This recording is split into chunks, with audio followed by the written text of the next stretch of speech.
Shalom, selamat malam Bapak Ibu dan kaum muda gereja GKU Sola Gracia. Mari kita berikan waktu kita, hati dan pikiran kita untuk renungan malam sejenak.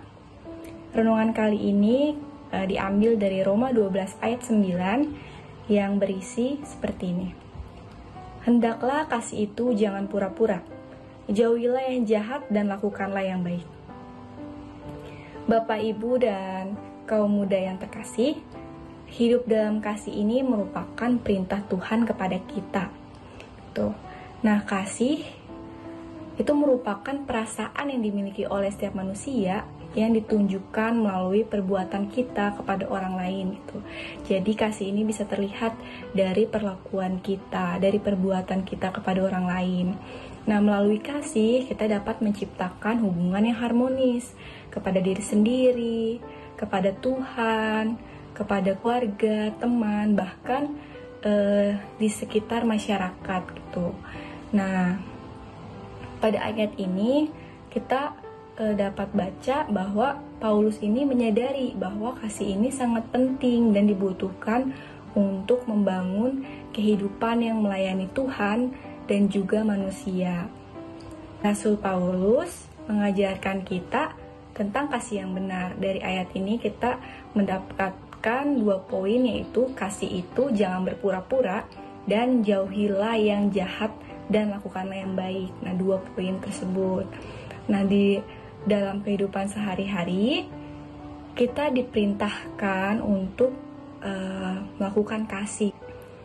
Dan di saat kita melakukan kasih, kita harus melakukannya dengan tulus ikhlas, tidak berpura-pura. Jadi tanpa paksaan, tidak munafik, tidak juga melakukan yang jahat, melainkan yang baik. Nah, apabila kita tidak didasari oleh kasih ya Bapak Ibu dan kaum muda gereja, maka pelayanan kita kepada Tuhan maupun ke sesama kita itu tidak akan berarti apa-apa. Nah, sebenarnya hidup dalam kasih itu bukanlah tuntutan yang berat. Nah, tapi mungkin selama ini kasih yang sudah kita tebar, kasih yang sudah kita lakukan, itu mungkin saja hanya belum tepat gitu atau belum benar. Kayak contohnya ya Bapak Ibu, jika di masa-masa pilkada atau pemilu, itu pasti banyak sekali orang yang tiba-tiba menebar banyak kasih gitu, banyak berkat. Tetapi mereka memiliki tujuan dari apa yang mereka lakukan itu, dalam artian mereka berpura-pura atau munafik.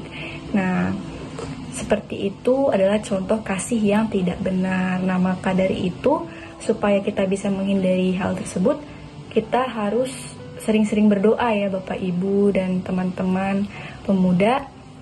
Kita harus berdoa kepada Tuhan, minta tuntunan Tuhan agar Tuhan itu memampukan kita mengasihi dengan sepenuh hati dan tulus. Yang perlu kita ingat juga, selain kita harus mengasihi sesama kita juga harus mengasihi Allah kita. Tuh, nah Bapak Ibu, kaum muda gereja, apakah kita sudah mengasihi Dia?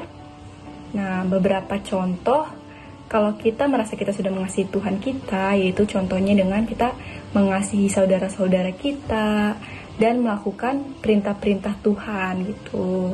Contohnya, ketika kita mengetahui firman Tuhan mengatakan bahwa sesuatu itu jahat, maka kita tidak melakukannya dan menjauhkan, bahkan membenci kejahatan.